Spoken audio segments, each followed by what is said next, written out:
नमस्कार विद्यार्थी मित्रांनो, कालच केंद्र सरकारने पेपर फूट विरोधी कायदा हा अत्यंत महत्त्वाचा निर्णय काल घेतलेला आहे। फेब्रुवारी 2024 मध्ये राष्ट्रपतींची मान्यता देण्यात आलेली आहे। या कायद्यासाठी anti paper leak bill pass करण्यात आलेला होता आणि तो मंजुरी पण देण्यात आलेली आहे आणि काल तो लागू करण्यात आलेला आहे। नीट परीक्षा पेपरफुटी प्रकरण चर्चेत असताना हा कायदा लागू करणे अत्यंत महत्त्वाचे होते आणि तो निर्णय सरकारने घेतलेला आहे। तर बघा मित्रांनो, जाणून घेऊया आपण याच्यामध्ये महत्त्वाचे मुद्दे काय आहेत।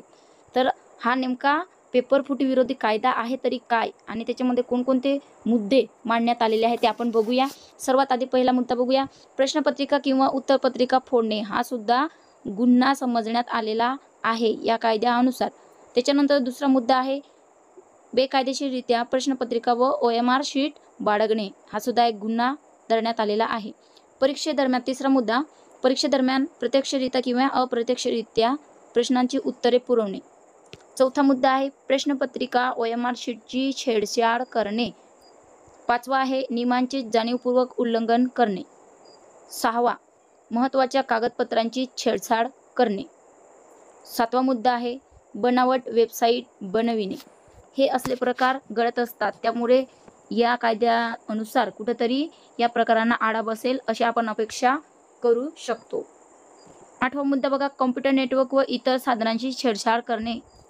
नववा आहे, बनावट कागदपत्रे पुरविणे। दहावा मुद्दा, खोटी परीक्षा घेणे। त्याच्यानंतर 11वा मुद्दा आहे, संबंधितांना धमकी देणे। हे सर्व गुन्हे अजामीनपात्र धरण्यात आलेले आहे। त्याचा तपास DYSP किंवा त्यापेक्षा वरिष्ठ अधिकाऱ्यांकडून केला जाईल। वेळ पडल्यास CBI सुद्धा तपास करू शकते, असं हा कायदा आहे। आता बघा, या कायद्यात शिक्षा काय देण्यात आलेली आहे ते आपण बघूया। यात दोषी आढळणाऱ्यांना 3 ते 10 वर्षाची शिक्षा व 1 कोटी रुपयांचा दंड होऊ शकतो। परीक्षा सेंटरला 4 वर्षासाठी सस्पेंड केलं जाईल। असले प्रकार ज्या सेंटरमध्ये होतील त्यांना 4 वर्षासाठी सस्पेंड करण्यात येईल।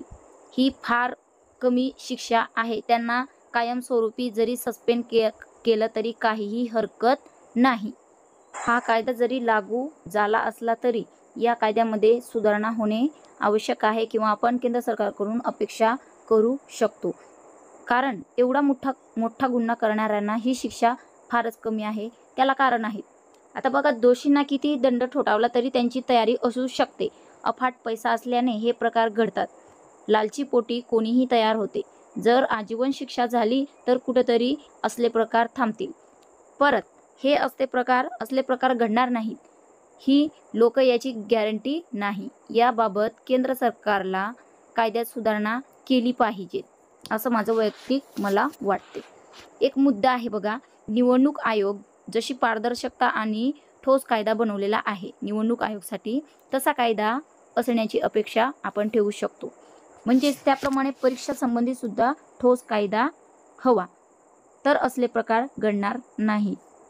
आपल्या सर्वांचे काय मत आहे याबाबत कमेंट्स करून सांगू शकतात। शेवटी एवढंच सांगेन की केंद्र सरकारच्या या कायद्याचे आपण सर्व स्वागत करूया आणि कुठेतरी थोड्या प्रमाणात अशा प्रकारांना आळा बसेल। पूर्णतः प्रकार थांबवण्यासाठी यामध्ये अजून सुधारणा होणे आवश्यक आहे असे मला तरी वाटते।